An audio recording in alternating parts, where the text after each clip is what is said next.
No one knocks from a room that's meant to be empty. The words had been spoken in hushed tones long before Duke Alexander Blackwood ever set foot in Whitmore House.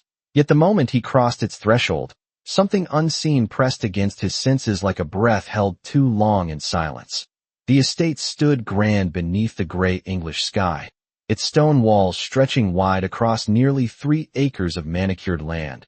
But there was a stillness inside that did not belong to wealth or dignity. It was the kind of silence that swallowed sound rather than held it.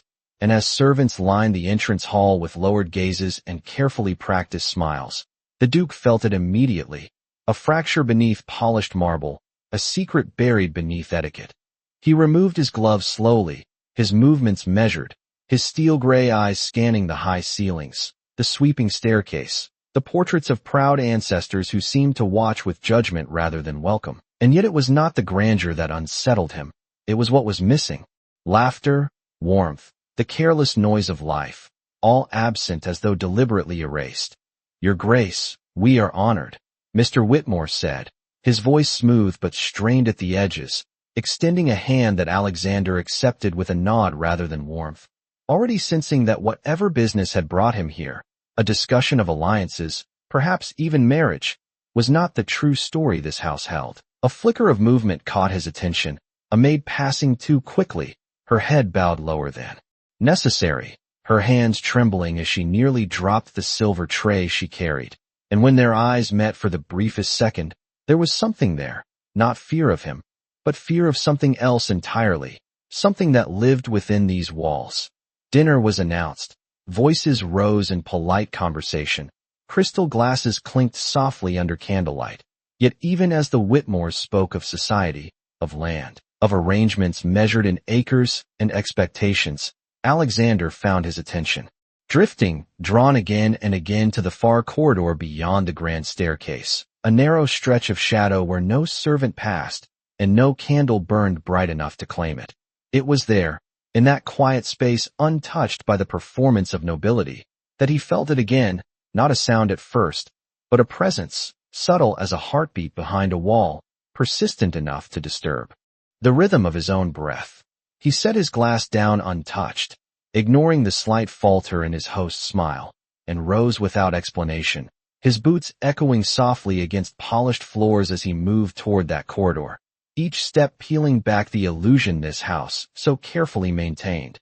"Your Grace," someone called behind him, too quickly, too sharply, but he did not stop, because now he heard it clearly, faint, measured, deliberate. A knock, not desperate, not frantic, but steady, as if it had been repeating for days, weeks, perhaps longer, waiting not for rescue, but for someone who would finally choose to listen. And in that moment, standing before a door no one dared approach, Duke Alexander Blackwood realized the truth was not hidden in this house. It was locked away. The knocking did not stop when he stood before the door. It did not grow louder or weaker. It simply continued, steady as a clock that had long been forgotten by the rest of the house. And Duke Alexander Blackwood found himself listening not with curiosity, but with a strange, tightening awareness that this sound did not belong to madness. It belonged to patience. The corridor behind him had gone completely still, the faint rustle of servants retreating out of sight, the distant murmur of voices from the dining room fading as if the walls themselves refused to carry sound this far.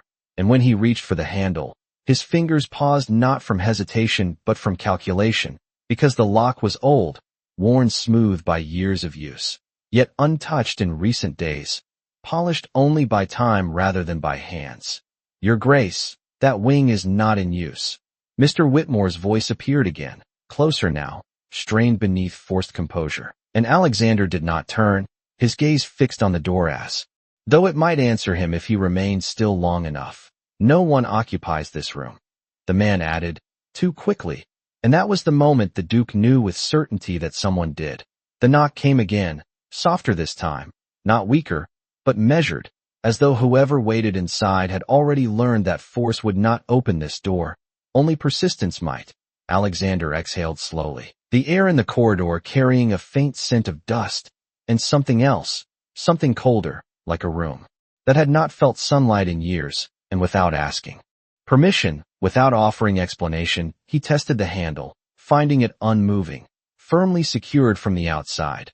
A keyhole caught the candlelight, small, deliberate, a final barrier placed not to protect what was inside, but to ensure it remained unseen.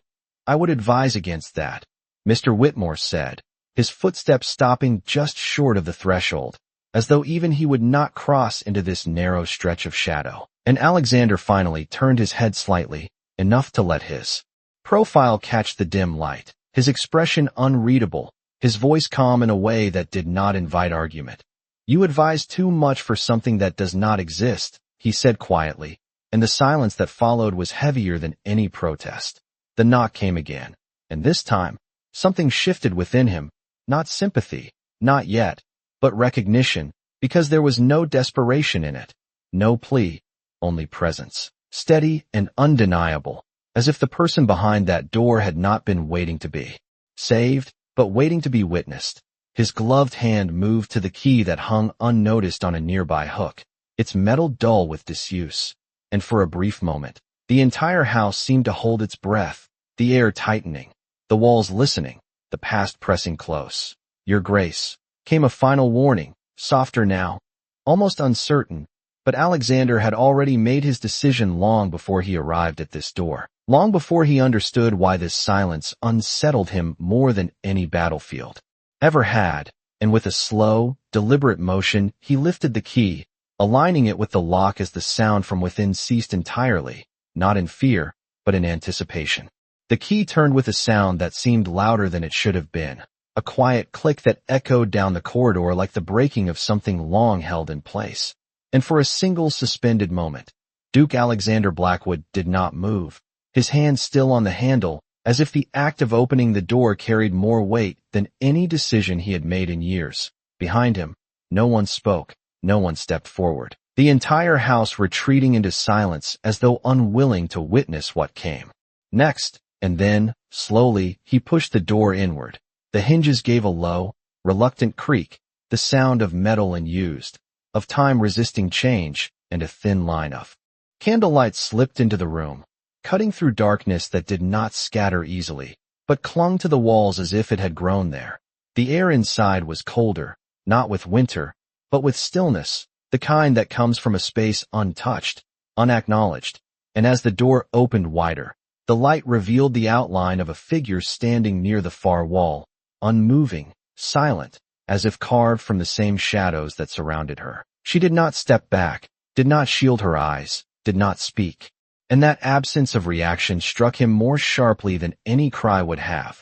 Her dress, once fine, had faded into something indistinct, the fabric worn but carefully kept, as though dignity had been preserved even when everything else had been taken, and her hands were folded lightly before her, not bound, not trembling, simply still, as though she had learned that stillness was the only thing left to her. Alexander stepped across the threshold, the floorboards beneath his boots sounding too loud in the quiet, and the door behind him remained open, the light stretching further into the room, but never fully reaching the corners. Her face came into view gradually, not hidden, not turned away, but revealed with a calm that did not belong to someone who had been forgotten, her features pale but composed, her eyes steady as they met his without flinching, without question, without fear. For a brief moment, neither of them spoke, the silence between them not empty, but filled with something unspoken, something that settled into his chest with unexpected weight. He had been told there was nothing here, that the room was unused, that whatever rumors existed were nothing more than misunderstandings. Yet the woman before him stood as undeniable proof that truth had been deliberately concealed. "You heard it," she said at last, her voice quiet but clear, not weakened by disuse, not shaped by desperation, but measured, as though every word had been chosen long before this moment arrived. Alexander regarded her without answering immediately, his gaze searching not for madness, but for the absence of it, and finding none, only clarity, only awareness, only a presence that refused to be diminished despite everything that had been done to erase it. "Yes," he said finally, his voice low, steady, and for the first time since entering the house, something within it shifted. Something less guarded, less distant. Her lips curved slightly, not into a smile, but into recognition, as if this outcome had never been uncertain to her, as if she had always known that one day someone would open the door, not out of mercy, but because they could no longer ignore what had been hidden. And in that moment, standing in a room the world had chosen to forget, Duke Alexander Blackwood realized he had not found something broken. He had found something that had endured. He did not look away from her, and she did not lower her gaze. The space between them held not by distance, but by something far more deliberate, an understanding forming without permission, without introduction, and it unsettled him in a way no deception ever had. Duke Alexander Blackwood had stood before kings and liars, had negotiated fortunes and faced ruin without hesitation, yet this quiet room, this forgotten woman, demanded something entirely different, something that could not be measured in power or control. "What is your name?" he asked at last, not as a formality, but as a necessity, as if speaking it aloud might restore something the house had tried to erase. She did not answer immediately, her eyes studying him with a patience that suggested she had already learned the weight of silence, that names, once taken, were not so easily returned, and when she finally spoke, her voice carried no bitterness, only truth. "Eliza Whitmore," she said, and the name settled into the room like a truth that had been waiting too long to be spoken. Behind him, a sharp intake of breath broke the stillness, Mr. Whitmore shifting just beyond the threshold, as though the sound of her name had struck deeper than the opening of the door itself. Alexander did not turn, did not acknowledge the reaction, because his attention remained fixed on the woman before him, on the quiet dignity in the way she stood, on the absence of pleading in her voice, and it was that absence that confirmed everything he had begun to suspect. "You have been here long," he said, not as a question, but as an observation, his gaze moving briefly across the room, noting the small details that spoke louder than any confession, the worn edges of a chair carefully maintained, the folded blanket placed with precision, the faint marks on the wall that could have been counted like days if one had nothing else to measure time by. "Long enough," Eliza replied, and there was no need for more, because the weight of it was already understood.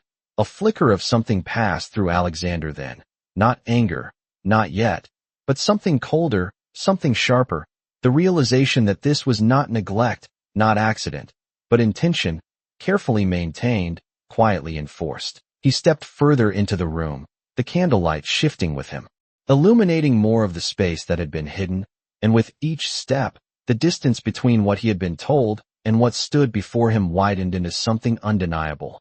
"Why?" he asked, the words simple, but carrying a depth that did not require elaboration. Eliza's gaze did not waver, but there was a subtle shift, not in fear, but in choice, as though she were deciding whether this question deserved an answer. "Because I refused," she said, and for the first time, there was the faintest trace of something beneath her calm, not anger, but memory. "Refused what?" Alexander pressed, his voice quieter now, more deliberate, and she held his gaze for a long moment before answering, as though measuring him, weighing whether he was a man who would listen or a man who would turn away. "To disappear," she said softly, and the simplicity of it struck deeper than any elaborate explanation could have. Behind them, the corridor remained silent, the house holding its breath as if aware that something irreversible had begun, and in that moment, Duke Alexander Blackwood understood that opening the door had not uncovered a secret, it had exposed a truth that could no longer be contained. The words lingered between them, not loud, not dramatic, yet impossible to ignore, and Duke Alexander Blackwood felt something settle into place within his mind, a quiet alignment of instinct and evidence that turned suspicion into certainty. This was not a misunderstanding, not a fragile mind hidden for protection, but a deliberate erasure carried out with precision and silence, and the calm with which Eliza Whitmore stood before him only made it more undeniable. "You refuse to disappear," he repeated, not as a challenge, but as confirmation, and her gaze held steady, unwavering in a way that did not ask for belief, because it did not need it. "They required it," she said, her voice even, as if speaking of something long concluded, a quieter daughter, a more agreeable future, one that did not ask questions or remember what it should forget. And though her tone remained composed, There was a weight beneath it, not bitterness, but clarity, the kind that comes from understanding exactly what has been done and why. Alexander's eyes narrowed slightly, not in doubt, but in focus, each word fitting too precisely with the tension he had sensed throughout the house, the careful avoidance, the rehearsed smiles, the silence that had felt less like absence and more like suppression. "And so they locked you away," he said, the statement quiet, but carrying a sharp edge now, one that no longer belonged to curiosity, but to judgment. Eliza inclined her head slightly, not in agreement, but in acknowledgement, as though the simplicity of the words could never fully capture the reality, yet did not need to. "It was not sudden," she added, her gaze drifting briefly to the far wall where faint lines marked time in a way no calendar ever could. "It happened in pieces. First, fewer invitations. Then, fewer conversations. Then, fewer people who would meet my eyes. By the time the door was closed, the world had already decided I was gone, and the quiet truth of it pressed into the room with a force far greater than any raised voice could have achieved." Alexander did not respond immediately, his gaze following hers for a moment, taking in the marks, the careful order, the evidence of a mind that had not fractured, but endured, and it was that endurance that unsettled him most, because it spoke not only of what had been taken, but of what had been refused. Behind him, a faint shift broke the stillness. Mr. Whitmore stepping forward at last, his voice strained as he attempted to reclaim control of a situation that had already slipped beyond him. "Your Grace, this is a private family matter," he said, each word measured, but lacking the certainty it had carried earlier, and Alexander turned then, slowly, the movement deliberate enough to silence any further attempt at interruption. "You mistake me," he said, his voice calm, but colder now, stripped of the courtesy he had extended upon arrival. "I do not involve myself in private matters, only in matters that are hidden," and the distinction hung in the air with quiet finality. He stepped back toward the doorway, but did not leave, his presence anchoring the space in a way that altered it completely. The open door no longer a boundary, but a statement, and for the first time since he had entered the house, the power within it shifted, not loudly, not visibly, but undeniably. Eliza remained where she stood, her posture unchanged, yet something in the air around her felt different, as though the act of being seen had already begun to rewrite what had been imposed upon her, and Alexander, standing between her and the corridor that had once sealed her away, understood with absolute clarity that this moment would not be undone. The shift in the room did not go unnoticed, not by the Duke, not by Eliza, and certainly not by the man standing just beyond the threshold whose control had begun to fracture in ways he could no longer conceal. And for the first time since Alexander had arrived, Mr. Whitmore's voice carried something beneath its practiced composure, not authority, but urgency. "Your Grace, I must insist," he said, stepping closer now, though still careful not to fully cross into the room, as though the space itself had become something he no longer commanded. "This situation is being misunderstood," and the words, though chosen carefully, fell with a hollow weight, because misunderstanding required uncertainty, and there was none left. Alexander turned his gaze toward him slowly, not with anger, but with a stillness that was far more decisive, the kind that left no room for negotiation, and for a moment, neither man spoke, the silence stretching long enough to make clear who now held it.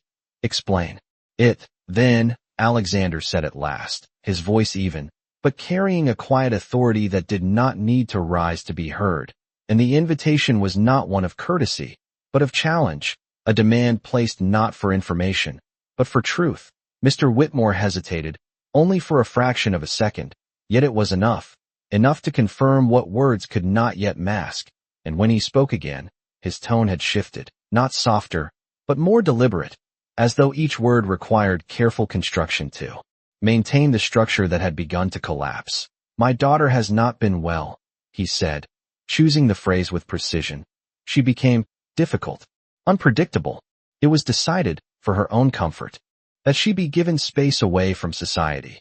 And the explanation hung in the air, polished, reasonable, almost convincing in its simplicity, yet stripped of substance when measured against the reality standing just a few feet away. Alexander did not respond immediately, his gaze drifting briefly back to Eliza, who had not moved, had not interrupted, had not even reacted to the narrative being reshaped around her. And it was that stillness, that refusal to contest or defend, that dismantled the explanation more effectively than any argument could have. "She does not appear unwell," Alexander said quietly, his attention returning to Mr. Whitmore, and there was no accusation in the words, only observation, which made them far more difficult to counter. A flicker of irritation crossed the older man's expression, quickly suppressed, yet not quickly enough to escape notice, and for the first time, the carefully maintained image of control began to crack at its edges. "Appearances can be deceiving," he replied, and the statement, intended as defense, only deepened the divide between what was being said and what was plainly seen.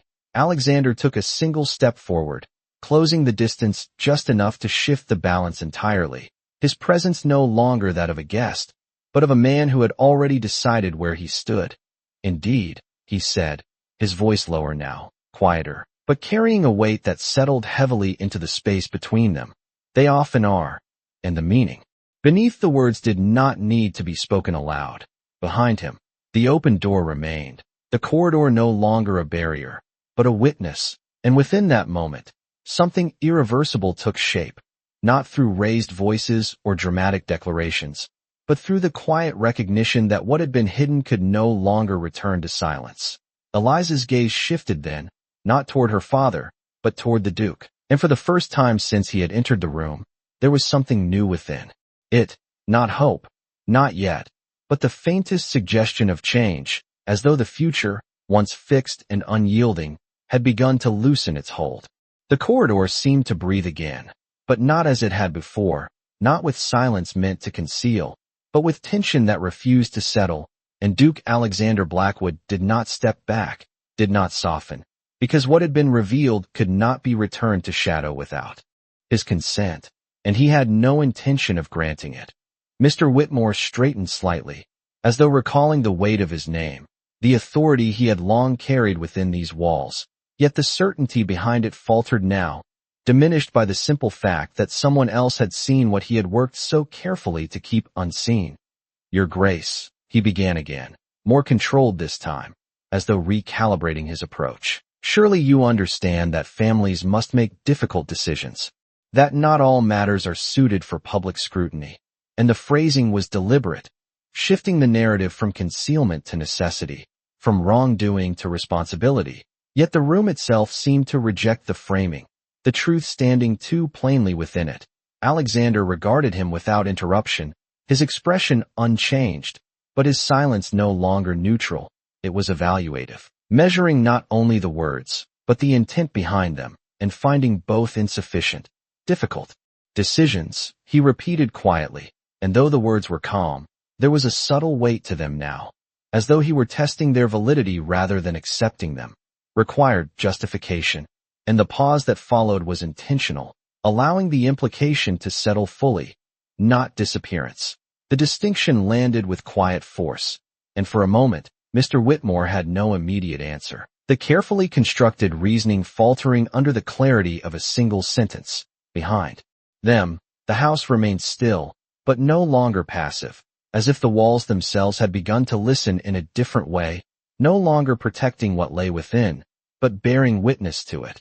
Eliza had not moved from her place near the wall, yet something in her posture had shifted almost imperceptibly, not toward him, not toward her father, but inward, as though reclaiming a space that had long been denied to her. And Alexander noticed it, the subtle change, the quiet assertion of presence that did not ask permission. "What would you have me do?" Mr. Whitmore asked at last, the question controlled, but edged now with something closer to frustration, as though the situation had become less about explanation and more about containment slipping beyond reach. Alexander did not answer immediately, his gaze moving once more across the room, not as a stranger observing, but as a man assessing what had been allowed to exist here, the time measured in silence, the order maintained in isolation, the undeniable evidence of a life not broken, but confined. When he spoke, his voice was steady, deliberate, carrying no raised tone, yet leaving no space for misinterpretation. "Open the house," he said simply, and the simplicity of the command made it more absolute than any elaborate demand could have been. Mr. Whitmore's expression tightened, the implication clear, not only the door, but everything that had been hidden behind it. And for a moment, the weight of reputation, of consequence, of exposure pressed visibly against him. "That is not possible," he replied, the words immediate, almost reflexive, and it was in that immediacy that the truth revealed itself more clearly than any admission. Alexander held his gaze, unflinching, the silence that followed not empty, but decisive, and then, with a calm that carried more finality than any force could have achieved, he said, "It already has," and in that moment, the balance within Whitmore House shifted beyond recovery, because what had once been controlled by silence had now been claimed by sight, and it would not return quietly. The finality of his words did not echo, yet it settled into the walls with a weight that could not be undone, and for the first time since Duke Alexander Blackwood had entered Whitmore House, the illusion of control fractured completely, not with noise, not with confrontation, but with the quiet certainty that what had been hidden no longer belonged to silence. Mr. Whitmore did not respond immediately, his posture held rigid, his expression carefully composed, yet something beneath it shifted, something less practiced, more exposed, as though the foundation he had relied upon had begun to give way beneath him. "You place yourself in a matter that does not concern you," he said at last, his voice steady, but no longer carrying the same authority it had earlier, because authority required agreement, and that had already been lost.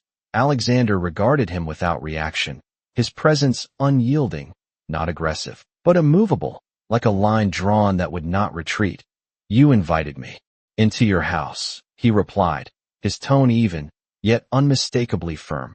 "You made it my concern the moment you asked me to trust what you chose not to show." And the simplicity of the truth left no room for argument, only for recognition. The silence that followed stretched, not empty, but charged, as though the very air had shifted allegiance, no longer protecting what had been concealed, but aligning itself with what had been revealed. Eliza remained still, yet the space around her no longer felt confined, not in the same way. The open doorway altering the boundaries of the room, transforming it from a place of isolation into something else, something unfinished, something in transition. Her gaze moved between the two men, not searching, not pleading, but observing, as if she had already seen this moment play out in her mind countless times, only now it unfolded with a difference she had not expected, not rescue, but recognition. Alexander stepped back slightly, not away, but into the threshold, positioning himself where the room met the corridor, where what had been hidden met what could no longer ignore it. And in doing so, he created a passage that had not existed before, not just in space, but in consequence. "She will not remain here," he said, and the statement was not loud, not forceful, yet it carried the weight of decision rather than suggestion, and for the first time, Mr. Whitmore's composure faltered visibly, the implication striking deeper than any accusation had. "You presume too much," he answered quickly, though the edge in his voice betrayed the loss of control he struggled to contain. "You have no authority over my household." And the words, though intended as a boundary, landed without the strength they required, because authority, once challenged and found wanting, could not simply be reclaimed through insistence. Alexander's expression did not change, but something in his gaze sharpened, not in anger, but in clarity, as though the final piece of a larger understanding had settled into place. "No," he said quietly, "but I do have authority over what I accept." And the meaning behind the words extended far beyond the room, beyond the house, reaching into the very reason he had been brought here, into the alliances discussed over dinner, into the future that had been so carefully arranged.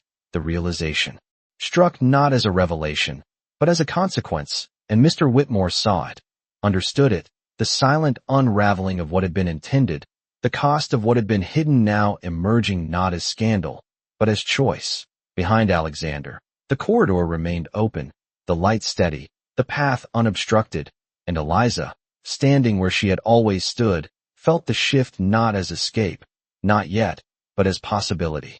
Fragile, unfamiliar, and entirely real for the first time since the door had closed. For a moment, no one moved. as though the entire house had been caught between what it had been and what it was becoming. And Duke Alexander Blackwood remained where he stood, neither advancing nor retreating, because the choice he had spoken into existence did not require force, only time for its consequences to unfold. Mr. Whitmore's gaze shifted past him, toward the open corridor, toward the servants who lingered just beyond sight, toward the fragile boundary between secrecy and exposure. And in that brief glance, the calculation returned, not in full strength, but enough to reveal that he understood what was truly at stake. "You would jeopardize an alliance over this," he said, the final word restrained, as though even now he resisted giving shape to what had been hidden, and the question, though framed as disbelief, carried a deeper concern, one rooted not in principle, but in outcome. Alexander's expression did not change, yet his answer came without hesitation, quiet, certain, and absolute. "I would not form one built on absence," he said, and the simplicity of the statement carried more weight than any argument, because it left no space for compromise, no room for negotiation that could preserve both truth and pretense. The silence that followed was different from before, no longer tense with uncertainty, but heavy with recognition, the kind that settles when all possibilities have narrowed into one. Eliza stood where she had always stood, yet the room no longer contained her in the same way, the open door redefining the limits that had once seemed fixed, and for the first time, her gaze shifted beyond the Duke, toward the corridor, toward the light that reached just far enough to touch the edge of the floor where she stood, and though she did not move, the direction of her attention spoke of something changing within her, something that had not existed before this moment, Alexander noticed, not with surprise, but with quiet acknowledgement. Because what had been denied could not be restored all at once, only recognized, step by step, breath by breath. "Come," he said then, the word spoken not as a command, but as an invitation, and though it was simple, it carried a gravity that altered the space between them, because it offered not rescue, but choice. Eliza did not respond immediately, her eyes returning to him, searching not for intention, but for truth, and finding it not in his words, but in the steadiness with which he stood, in the absence of urgency, in the refusal to reach for her, as though she needed to be taken rather than allowed. Behind him, Mr. Whitmore's voice broke in again, sharper now, the last attempt to reclaim what had already begun to slip beyond his control. "She will not leave this room," he said, and the firmness in his tone was no longer authority, but insistence, the kind that comes when power has already been challenged. Alexander did not turn this time, did not acknowledge the statement with even a glance, because his focus remained entirely on Eliza, and it was in that refusal to engage that the answer became clear, not spoken, but understood. The house held its breath once more, not in anticipation of conflict, but of decision. And in that quiet, suspended moment, Eliza Whitmore took a single step forward, not hurried, not uncertain, but deliberate, the sound of it soft against the floor, yet echoing further than any voice had, because it was the first step that had ever been hers to choose. The sound of her step did not belong to the room. It did not belong to the silence that had shaped her days, and yet it carried through the space with a quiet certainty that altered everything it touched. And Duke Alexander Blackwood did not move to meet her, did not close the distance, because this moment was not his to take, it was hers to claim. Eliza Whitmore crossed the threshold slowly, the light from the corridor reaching her fully now, soft against features that had known only shadow for too long. And though nothing in her posture suggested haste, there was no hesitation either, only a measured resolve that spoke more clearly than any declaration could have. Behind her, the room remained open, its darkness no longer sealed away, its existence no longer denied, and that alone shifted the balance of the house in ways no command could reverse. Mr. Whitmore stepped forward sharply, the final thread of control pulling tight as he tried to contain what had already begun to unravel. "Eliza," he said, her name sharper now, stripped of pretense, "you will return at once," and the authority in his voice echoed against the walls, but it did not land where it once would have. It did not reach her in the same way, because something fundamental had already changed. Eliza paused, not turning fully, not retreating, but allowing the words to pass through the space without anchoring her to it. And when she did look back, it was not with defiance, not with anger, but with a calm that carried something far more unsettling: recognition. "I did," she said quietly, her voice steady. "Every day." And the simplicity of the truth dismantled the command more effectively than resistance ever could. Alexander watched the exchange without interruption, his presence unchanged, yet the stillness around him now held a different weight, no longer that of observation, but of quiet alignment, as though he had already chosen the direction this moment would take and would not allow it to turn. Mr. Whitmore's expression hardened, the mask slipping just enough to reveal the strain beneath it, the realization that control, once absolute, could not be reclaimed by insistence alone. And for a brief moment, the house seemed to hold its breath again, not in suspense, but in adjustment, recalibrating around a truth it could no longer ignore. Eliza turned back toward the corridor fully then, her gaze moving past Alexander, not avoiding him, but acknowledging the path that had been opened, the space that now existed where none had before. And as she stepped forward again, the distance between who she had been forced to become and who she remained began to close. Not in a sudden transformation, but in a quiet return. Alexander moved only then, a single step beside her, not ahead, not behind, but aligned, his presence neither guiding nor restraining, simply there. And it was that choice, that refusal to claim what was not his, that marked the difference between power and something far more deliberate. Together, they moved into the corridor, the light steady, the air no longer heavy. With silence, and behind them, the open door remained, not forgotten, not dismissed, but left as it was, a truth no longer hidden, a space no longer controlled. And as the distance grew between it and the path ahead, one thing became unmistakably clear. The house had not lost something in that moment. It had been forced to reveal what it had never truly possessed. The corridor did not welcome her with warmth, yet it did not reject her either, and that absence of resistance felt unfamiliar, as though the house itself no longer knew how to contain what had already stepped beyond its control. And Eliza Whitmore walked forward with a steadiness that did not come from certainty, but from the quiet refusal to turn back. The soft echo of her steps followed her, no longer confined, no longer absorbed into silence. And Duke Alexander Blackwood matched her pace without overt attention, his presence beside her not commanding, not protective in the obvious sense, but resolute, as though he had already accepted whatever consequence this path would demand. The servants who had once moved freely through these halls now stood still, their gazes lowered, yet not entirely, curiosity breaking through restraint and brief, stolen glances. And in those glances, something shifted, not judgment, not fear, but recognition, the kind that spreads quietly when truth is no longer hidden. Behind them, the room remained open, its darkness exposed to the light that reached just far enough to alter its meaning. And ahead, the grand staircase rose in quiet contrast, polished, deliberate, a symbol of order that no longer felt complete. You cannot simply walk her through this house as though nothing has changed.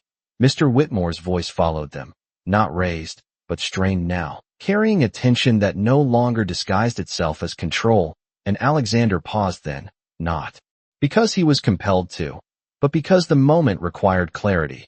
He turned slightly, just enough to face the man without fully leaving Eliza's side, his expression calm, yet carrying a quiet finality that had already settled into every word he spoke. "Everything has changed," he said, and there was no emphasis, no force, only certainty, and it was that certainty that left no room for denial. Mr. Whitmore's gaze flickered between them, between the daughter he had rendered invisible and the man who now refused to allow that invisibility to remain. And for a brief moment, the weight of consequence became visible in his expression, not as regret, but as realization. Eliza did not look back this time, her attention fixed forward, not in avoidance, but in decision, as though she understood that what lay behind her no longer held authority over what came next. They reached the base of the staircase, the wide steps rising before them, and, for a moment, she paused, not from doubt, but from recognition, because this was a space she had not crossed in longer than time could easily measure, a place that had once belonged to her, and had been taken without acknowledgement. Alexander did not speak, did not urge, because he understood that this step, like the one before it, could not be given, only chosen.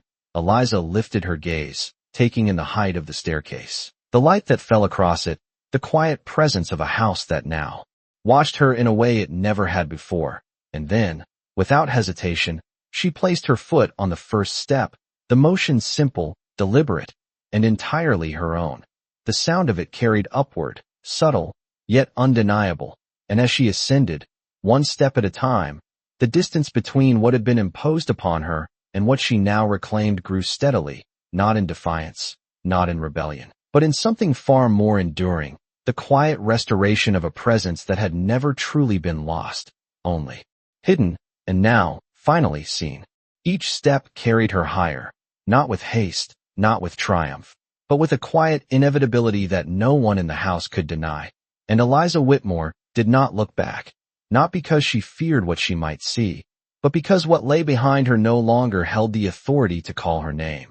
The staircase, once a boundary she had been denied, now unfolded beneath her with a measured grace, the polished wood catching the light, reflecting a presence that had not stood there in far too long. And the servants below, those who had once learned not to see her, now watched in stillness, their silence no longer complicit, but uncertain, as though they were witnessing something they had not been permitted to acknowledge before. Duke Alexander Blackwood followed a step behind, not leading, not guiding, but present in a way that altered the meaning of the space itself, his gaze steady, not fixed upon her as though she required protection, but aware of the shift that had already taken place.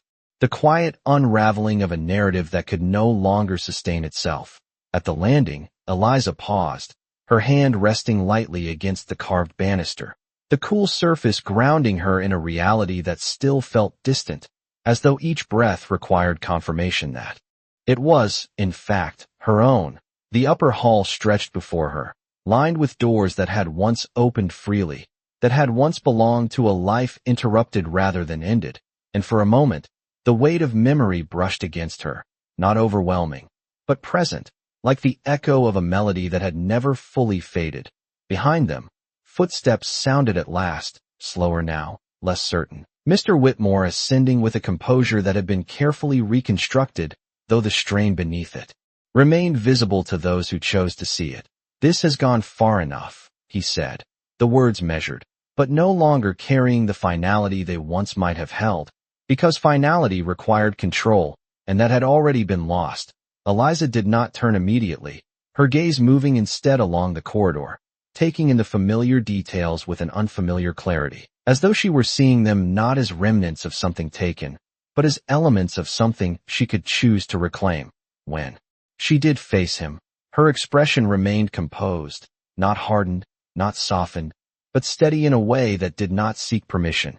"It ended when you closed the door," she said quietly, and the truth of it settled between them with a weight that did not require emphasis.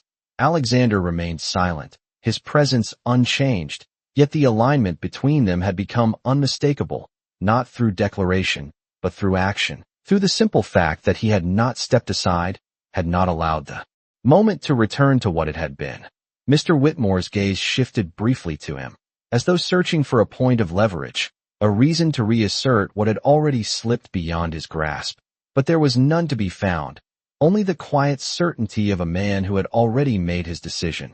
Eliza turned once more, her attention moving toward a door at the far end of the hall, one that had remained closed not by lock, but by absence, and as she took a step toward it, the house itself seemed to hold still, not in resistance, but in anticipation, because this was no longer about leaving what had been hidden, but about choosing what would come next. The door at the end of the hall stood closed, not sealed by force, not guarded by fear, but untouched, as though time itself had learned to move around it, rather than through it. And Eliza Whitmore approached it with a steadiness that did not come from certainty, but from something far more enduring, the quiet understanding that what had been taken could still be chosen again. Her fingers hovered for a moment over the handle, not in hesitation, but in recognition, because this was not merely a door. It was a threshold between what had been defined for her and what she would now define for herself. Behind her, The house remained still, every presence within it drawn into the silence that followed her movement. And Duke Alexander Blackwood stood where he had remained, not intervening, not directing, but present in a way that affirmed rather than altered the moment. Mr. Whitmore's voice did not rise again, did not attempt to reclaim authority that had already slipped beyond his reach, because something in the quiet had made the outcome undeniable, not through force, but through inevitability. Eliza closed her hand around the handle. The cool metal grounding, real, and with a single, deliberate motion, she turned it, the mechanism yielding without resistance, as though the house itself no longer opposed her. The door opened inward, revealing a room filled not with shadow, but with light that had been waiting, patient, unchanged, the curtains drawn back just enough to allow the afternoon to settle across the floor in soft, steady lines. She stepped inside, her movement unhurried, her gaze moving across the space with a clarity that did not search for what had been lost, but acknowledged what remained, the quiet evidence of a life interrupted, not erased. Alexander followed only as far as the threshold, his presence stopping there by choice, allowing the space to belong to her entirely.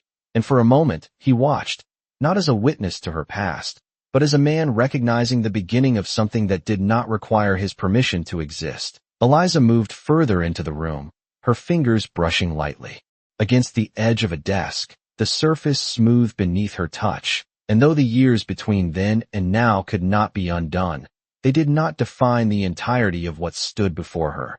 She turned back then, her gaze meeting Alexander's across the threshold, and there was something different within it now, not uncertainty, not endurance, but a quiet, unmistakable presence, as though the part of her that had been denied had simply been waiting for the moment it could step forward again. "This was always mine," she said, her voice soft, yet carrying a clarity that filled the space more completely than any raised tone could have, and the truth of it required no validation, no agreement, because it did not depend on either. Alexander inclined his head slightly, not in acknowledgement of ownership, but in recognition of her, of the choice she had made, of the ground she now stood upon without hesitation. Behind him, the corridor remained open, the house no longer silent in the same way, not because it had found its voice, but because it had lost its ability to deny what had always been there. Eliza turned once more toward the light, her posture unchanged, yet entirely different, and as the afternoon settled around her, one truth became quietly, undeniably clear: some lives are not restored by being saved, but by finally being seen, and once seen, they cannot be forgotten again.